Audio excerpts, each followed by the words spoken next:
bunion.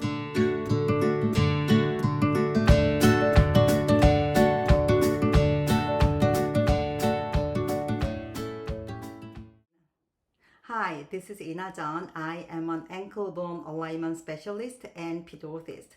I am going to talk everything about the foot, the cause of the foot deformities and pain, and how to get rid of that cause, and how the foot is affecting the alignment of the entire body structure. Here is the same introduction of me, so if you want to skip it, about a minute. Here's my short background. I majored in physical therapy. However, I became a Disney animator. Yes, for Disney, and worked on 15 movies. You can Google my name and see all the movies I had worked on. Animators know how to analyze movement with weight and ground reaction force, which the foot has to handle every day. And also, animators catch every subtle movement in order to draw out natural movement for the big screen. With that skill, I found out subtle movement in the joint I am going to talk about. And also, I analyze foot structure and its mechanics from the animator's viewpoint. So it's quite different from the other sources, and it's going to be easy to understand and make sense. So let's start. Today, let's talk about bunion. Bunion is one of the many foot deformities that are caused by the fallen tarsal joint. So we will take a look how this bunion is developing with each step, and how to prevent bunion from the start, and how to keep the bunion from getting worse by eliminating the cause and reverse the condition. Okay, here we go. The bunion is a bump at the side of the big toe, and the bump at the side of the pinky toe is called tailor's bunion or bunionette. Both develop as the side of the ball of the foot rub against the shoe wall. So I will show it to you. This is where the bunion develops, and this is where the bunionette develops. So inside of the shoes, each step we make, our body weight has to pass through the tarsal joint. In this stage, tarsal joint falls, elongating the arch. So this part rubbing against the shoes. I mean inside the shoe wall. Each step we make on both sides right here too. That is how we develop bunion. But with correct orthotics, tarsal joint cannot fall. So side of the ball of the foot is not going to rub because the tarsal joint cannot fall. That's how we prevent bunion from developing. So without the correct orthotics, the tarsal joint falls inside of the shoe with narrow toe box shoes, even slightly narrow toe box shoes. That is why women tend to develop bunions more than men, because women's shoes are designed with narrower toe box than the men's shoes. And women tend to wear smaller shoes than their actual foot size, which can develop severe structural bunion also. And some people think the bunions are hereditary, but has anyone seen a baby born with bunion? No one. We just born with different arch height and different flexibility of the ligament.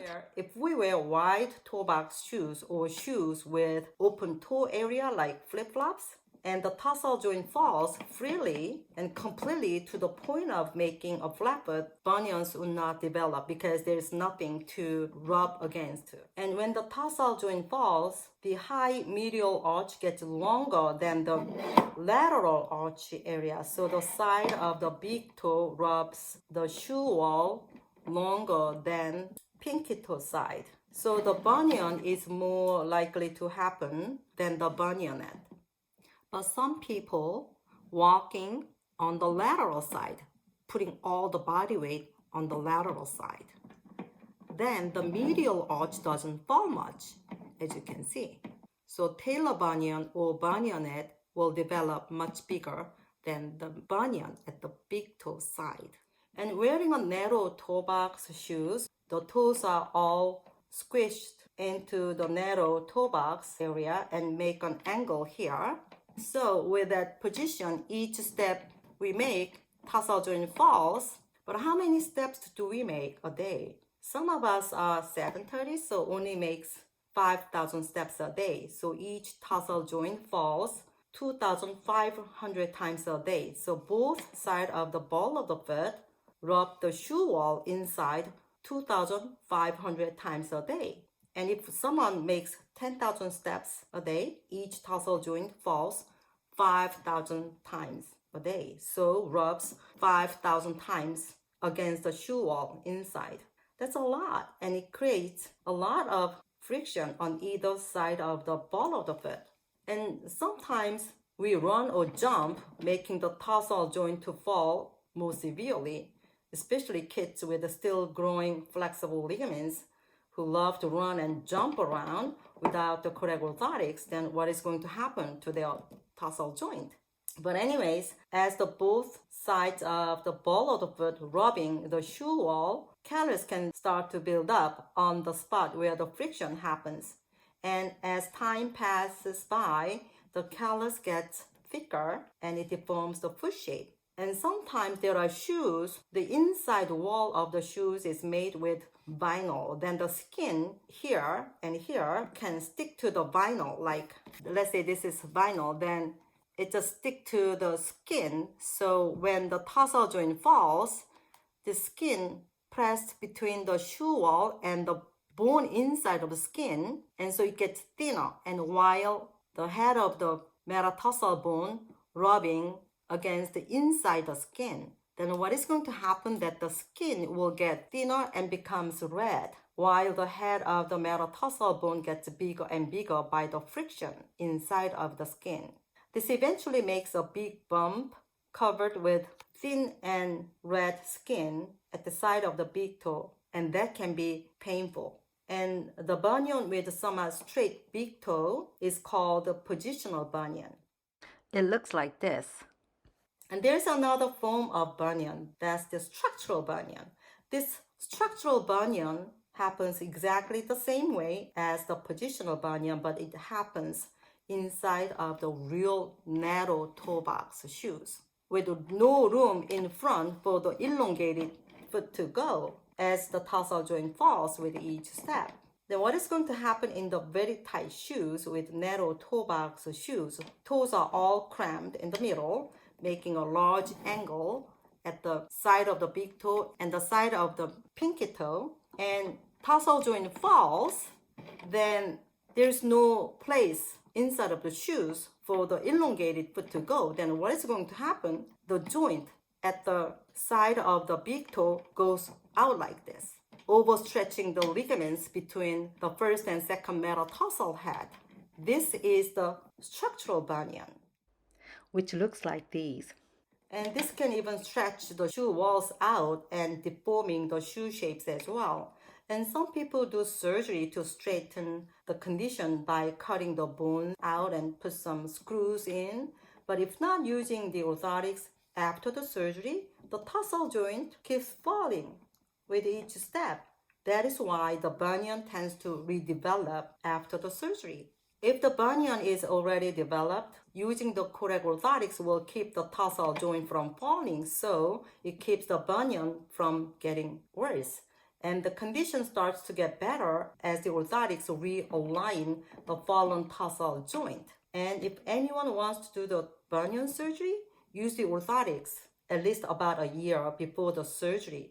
And if the bunions are still existing and not getting any better, then do the surgery. But after the surgery, it's so important to keep wearing the orthotics so the healing can take place with aligned foot bones. So it would heal fast and properly. And most importantly, it will prevent the bunion from redeveloping.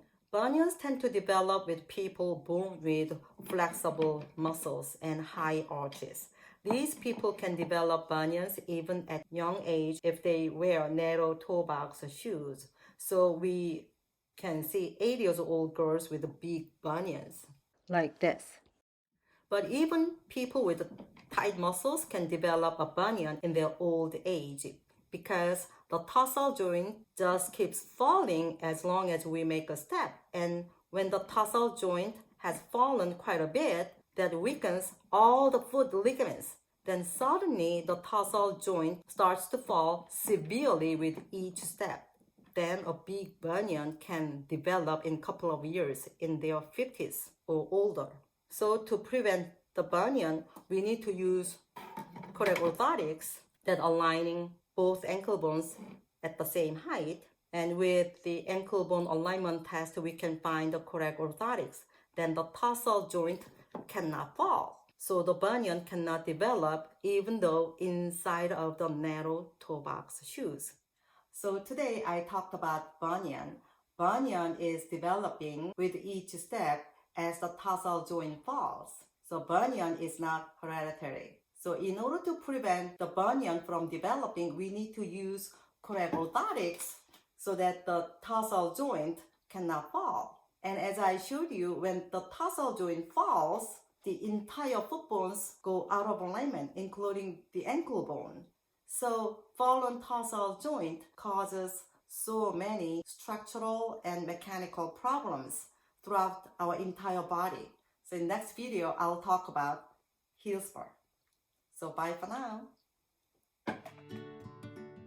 Today we talked about bunion. I published a couple books with many drawings for easy understanding, so you can check them out on Amazon.